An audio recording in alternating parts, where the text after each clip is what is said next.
महापुराण की कथा धनवान के लिए वर्णन नहीं करती। शिव महापुराण की कथा तो कहती है जैसे भगवान शंकर के भक्त शिव के चरणारविंद में आकर बैठते हैं, भगवान शंकर के पावन चरणों में आकर बैठते हैं, भगवान शंकर के पावन चरणों में पहुंचते हैं और जो शिव भक्ति में लग जाता है। एक चोर चोरी करने के लिए शिव जी के मंदिर गया और शंकर जी के मंदिर में चोरी का सामान में देखना था, अंधेरा बहुत था, अपने तन के कपड़े को उतारकर त्रिशूल में लपेटकर आग लगाकर चारों तरफ प्रकाश कर कर देख रहा है। उसी से भगवान प्रसन्न हो जाते हैं, उसी से भगवान आनंदित हो जाते हैं और वर दे देते हैं कि तूने शिवरात्रि के दिन मेरे मंदिर में दिया जलाया है, मैं तुझे वर प्रदान करता हूं कि तू कुबेर के सिंहासन पर जाकर बैठ जाएगा। एक चोर को कुबेर बना देते। ये पुण्यता है हमारी, ये पुण्यवान का आनंद है। उस पुण्य के बल पर बहुत कुछ कमा सकते हो।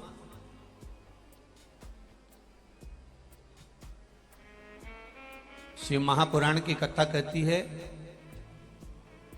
श्रीमद् वल्लभाचार्य जी का। श्रीमद् वल्लभाचार्य जी ने जगन्नाथपुरी में एकादशी को उल्टा लटकाया। आप लोग गए होंगे तो देखा होगा कि जगदीश में जगन्नाथपुरी में एकादशी उल्टी लटकी। कारण क्या था? खूब विरोध करा गया श्रीमद् वल्लभाचार्य जी का कि तुमने एकादशी को उल्टी लटका दिया जगन्नाथपुरी में। क्यों लटकाया? उसका कारण क्या था? श्रीमद् वल्लभाचार्य जी ने कहा, आप कहते हो कि कोई मरे तब एकादशी का दान दीजिए, आप कहते हो कि कोई मरे तब अन्न का दान दीजिए, आप कहते हो कि कोई मरे उसके बाद में आप ये दान दीजिए। श्रीमद् वल्लभाचार्य जी ने एकादशी को उल्टा लटका कर कहा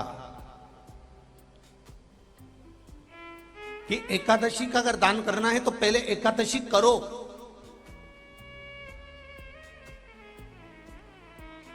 और एकादशी करने के बाद उस एकादशी का फिर दान करो। का नाम पुष्टि मार्गी कथा के मामले में सबसे आगे लेकर गए ऐसे मदन लाल जी जोशी इसी मंदसौर के थे। जब अपनी वाणी से वो कहते थे, अब तो शायद शरीर नहीं है उनका शायद, तो जब अपनी वाणी से कहते थे, वल्लभ का व्याख्यान वर्णन करते थे, पुष्टि मार्ग के वर्णनों को जब वो कहते थे तो एकाग्र चित्त होकर, यहां तक वर्णन है कि माताएं अगर रुई की बाती भी बना रही हो तो वो बंद करवा देते थे कि पहले कथा रस तत्व को ग्रहण करो, पहले सुनो।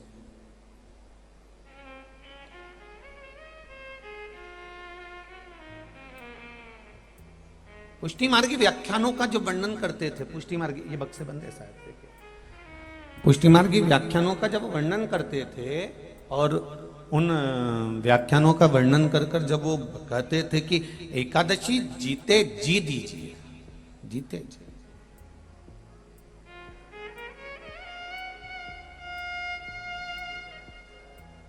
मरने के बाद की कोई गारंटी नहीं कि आपने जो एकादशी दी वो मिली कि नहीं मिली। पर जीते जी अगर हमने दिया है, जीते जी हमने अगर प्रदान किया है तो हमने अपने हाथ से तो करा, अपने को मालूम तो पड़ा कि मैंने दिया।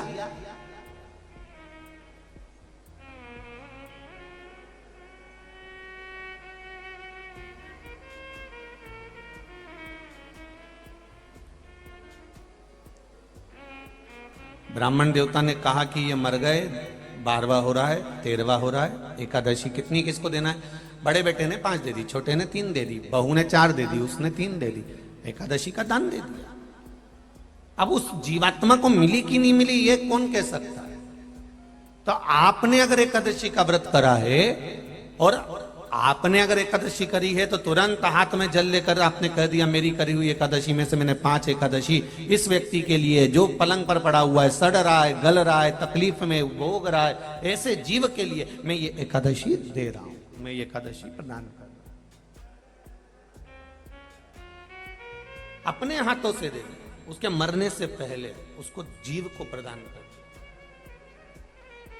अब हमने कहा कि वो मर गए, उसके बाद में हमने गुलाब जामुन खिलाई, अब आलू बड़ा या भजिया खिलाया, तो उसका क्या लाभ है? जब वो जिंदा है तब उसकी सेवा कर लीजिए, जब तक वो है तब तक उसको कुछ देते रहिए और उसके जीवन का सुख उसे प्रदान करते रहिए। जिसकी नजर और नियत दोनों, नजर और नियत दोनों ठीक होती है, वो जिंदगी में कभी धोखा नहीं खा सकता, वो आगे ही बढ़ता चलेगा। बस नजर भी ठीक रखिए और नियत भी ठीक रखिए। नजर और नियत, अगर ये दोनों ठीक है, आपकी नजर भी ठीक है और नियत भी ठीक है, तो आप धोखा नहीं खा सकते, ये निश्चित है।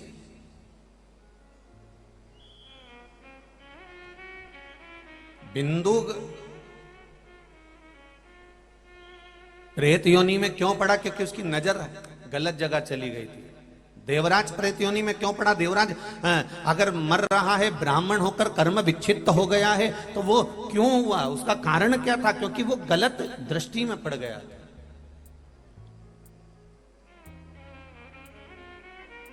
नजर और नियत ये दोनों अच्छी होना चाहिए, ठीक होना चाहिए। हम कई बार नजर भी ठीक नहीं रख पाते और नियत भी ठीक नहीं रख पाते। हम दूसरे को देखा और देखकर हमारे मन में काम जाग गया, हमारे भीतर लोभ जाग गया, हमारे भीतर वासना जाग गई, हमारे भीतर कुछ ना कुछ अहंकार का, अभिमत्ता का पथ जाग गया।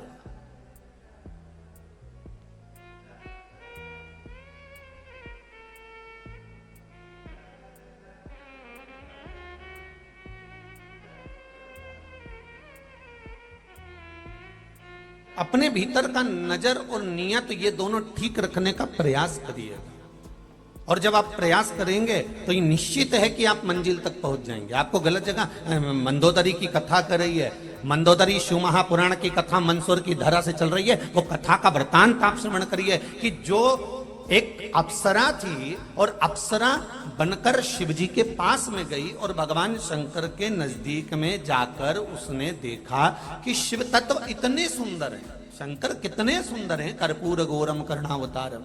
पहले तो शिवजी को सुंदर देखने वाला चाहिए।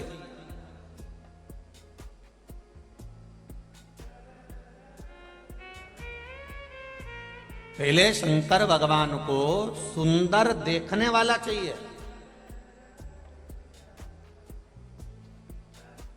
जो शंकर भगवान के नयन अश्रु से प्रकट हुआ अंधकासुर, वो शंकर भगवान को सुंदर नहीं देख पाया। और क्या शब्द कहा था उस अंधकासुर ने? जब शादी करने का समय आया तो अंधकासुर ने अपने दूतों से कहा, जाओ जो सबसे सुंदर कन्या हो उसके साथ में मैं विवाह करूंगा। तो दूतों ने कहा जो सबसे सुंदर थी माता पार्वती, उसको तो शंकर भगवान लेकर चले गए। अंधकासुर का शब्द था, अंधकासुर का संबोधन था, शंकर लेके चले गए। हाँ, जो सबसे सुंदर कन्या थी, जो सबसे सुंदर थी, उसको तो शिव ले गए। तो अंधकासुर का संबोधन था कि उसको शिव ले गए, तो शिव कौन से सुंदर है? सुंदरता तो मुझ में है, शंकर में क्या सुंदरता? अब जरा विचार करिए, जिसको शंकर भगवान ने प्रकट किया, शंकर भगवान के नेत्र श्रु से अंधकासुर प्रकट हुआ, अंधकासुर हिरण्याक्ष ने पाल पोस कर बड़ा करा, वो अंधकासुर जो शंकर भगवान के नयन अश्रु से पैदा हुआ, वो अपने ही पिता को, जाना जाए तो पिता ही हुए, जो नयन अश्रु से प्रकट कर दिया।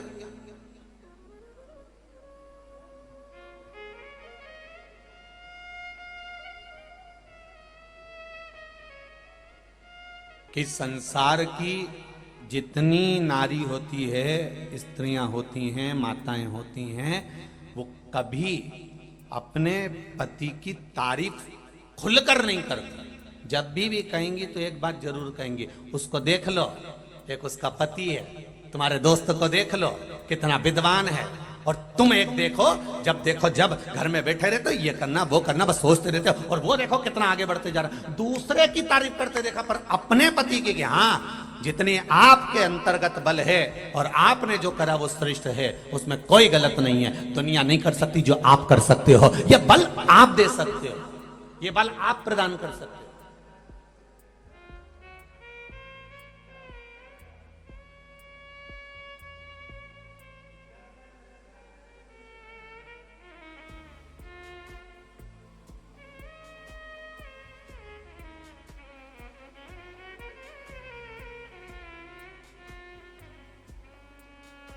केवल एक लंकाधिपति रावण भी शिव जी से नहीं कहा कि तुम सुंदर हो।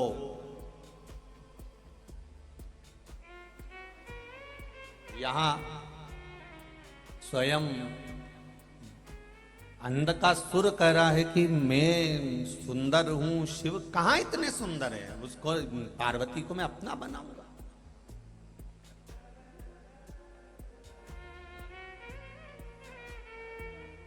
सुंदरता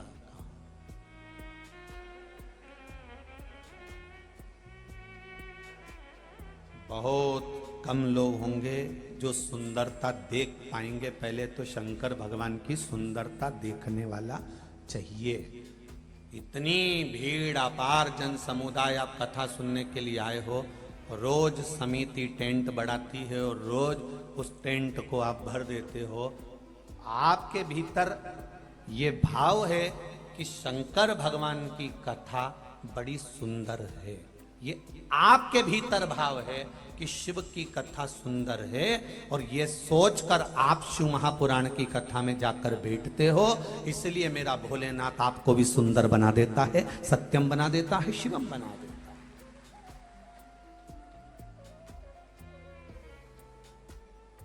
आपके भीतर सुंदरता भरी हुई है ना, तो आपको सुंदर नजर आ रहा है। काला कलर का चश्मा लगाओगे तो सब काले दिखेंगे, पीले कलर का लगाओगे पीले दिखेंगे, नीले कलर का लगाओगे नीले दिखेंगे, सफेद कलर का लगाओगे सफेद दिखेंगे। ये दृष्टि का भेद है। आप अगर अच्छे हो तो आपको सारा विश्व अच्छा नजर आएगा। आपको अगर आप भीतर से ठीक हैं तो सारा संसार आपको ठीक नजर आएगा। और यदि आप सुंदर हैं अंदर से, आत्मा से, चित्त से, वृत्ति से, तो कथा भी सुंदर नजर आएगी।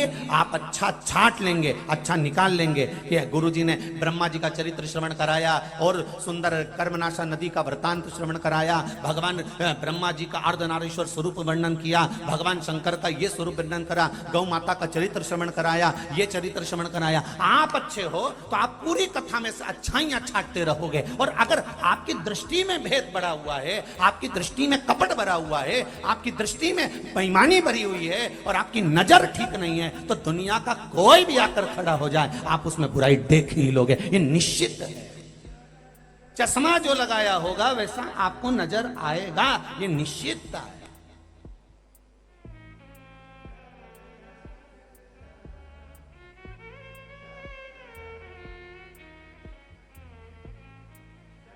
एक धनपति व्यक्ति, करोड़पति व्यक्ति, अरबपति व्यक्ति खूब पैसा लुटाए तो लोग कह देंगे हराम का आ रहा होगा तो लुटा रहा होगा। अब दृष्टि देखिए। और अगर करोड़पति व्यक्ति 1 रुपया खर्च नहीं करे तो लोग कह देंगे कहीं छाती पे बांध के ले जाएगा, इतना कमा रहा है 2 रुपए दे नहीं सकता। एक एक अंग को बुढ़ापा आ जाता है, ये घुटने भी बुढ़े हो जाते हैं, ये कान भी बुढ़े हो जाते हैं, ये आंख भी बुढ़ी हो जाती है, ये नासिका भी बुढ़ी हो जाती है। शरीर का एक एक अंग बुढ़ापा ले लेता है, शरीर का एक एक अंग बुढ़ा हो जाता है। केवल एक अंग शरीर के अंदर है, ये जीवान, जो कभी बुढ़ी नहीं होती। अगर ये बुढ़ी हो जाती तो घर में कभी सास बहू का झगड़ा ही नहीं होता। और ये शिथिल हो गई तो ये शिथिल होकर चुपचाप पड़ी रहेगी, तो मरते तक ये पाप कैसे करेगा। इसके पाप के लिए जीवान को जवान रखा है कि तुम मरते तक भी निंदा करते रहे, बुराई करते रहे, चुगली करते रहे, ये बोलते रहे, आड़ा टेढ़ा बोलते रहे, जिससे मरते तक तूने जिंदगी में कभी सोमवार का व्रत कराओ, मंगलवार का व्रत कराओ, शनिवार का व्रत कराओ, गौ माता को रोटी दी हो, किसी के कन्यादान कराओ, तूने जिंदगी में जितना जितना करा है, तेरे मरने से पहले तू इतना पाप कर देना, जीवन से इतना निंदा कर देना, इतनी बुराई कर देना, इतना अपशब्द कर देना कि ये करते करते करते करते करते करते एक दिन तेरा जितना पुण्य है, जितना अच्छा कर्म है, ये सब समाप्त हो जाए, ये सब समाप्त।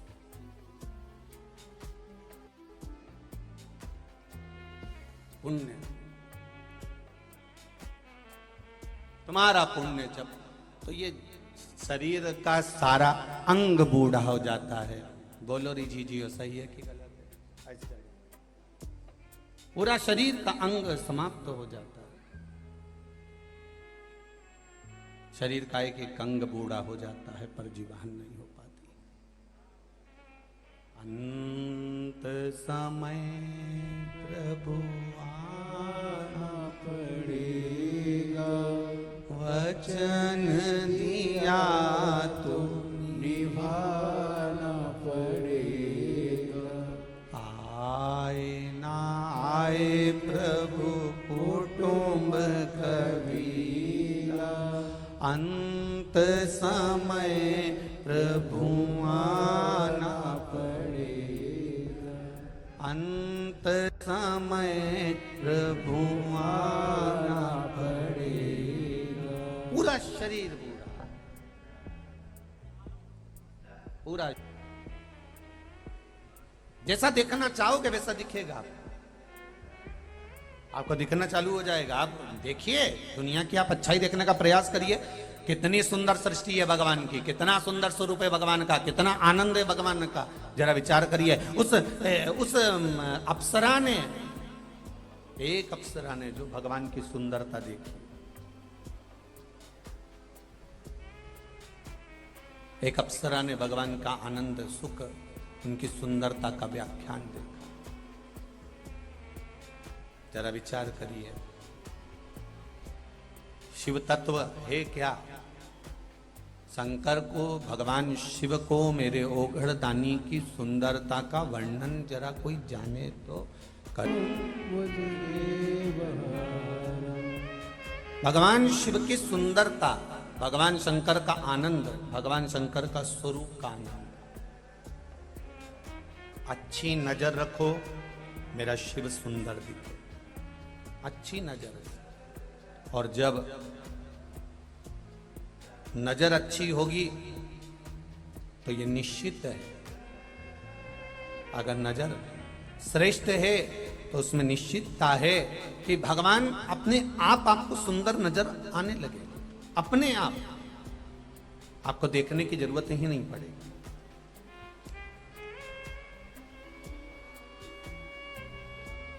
आपके भीतर की सुंदरता आपको भगवान में अच्छापन दिखाने का प्रयास करेगी। जितने भी लोग कथा में श्रवण कर रहे हैं, कथा सुन रहे हैं, भगवत भजन कर रहे हैं, भगवत स्मरण कर रहे हैं, भगवत भक्ति को धारण कर रहे हैं, आप उसमें श्रेष्ठता ढूंढेंगे, श्रेष्ठता मिलने लगेगी अपने आप। कहीं जाने की जरूरत भी हो पाने की। महाराज, एक अप्सरा जिसका नाम है मधुरा, जरा विचार करिए। वो मधुरा भगवान शंकर के पास पहुंची है, देवलोक से पहुंची है, और शंकर भगवान के स्वरूप में उससे सुंदरता नजर आ रही है। भगवान शंकर का स्वरूप उसे सुंदर दिख रहा है, भगवान शंकर का स्वरूप उसे आनंदमय दिख रहा है, भगवान शंकर का स्वरूप उसको अलमस्त आनंद भक्ति में नजर आ रहा है। वो मधुरा को, वो मधुरा जो केवल भगवान शंकर के सुंदर स्वरूप को देखने के लिए, भगवान शंकर के सुंदर स्वरूप को जानने के लिए पृथ्वी पर गई है, मृत्यु लोक में गई है, भगवान शंकर के स्वरूप को जानने पहुंच गई। और शंभो शरणे घड़ी मांगो घड़ी रे दुख काटो, दया करी निदर्शन आपो, दया करी निदर्शन आपो।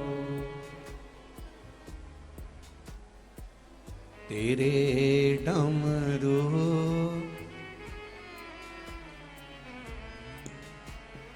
बाबा देवाधिदेव महादेव की गंगा मंदसौर में भी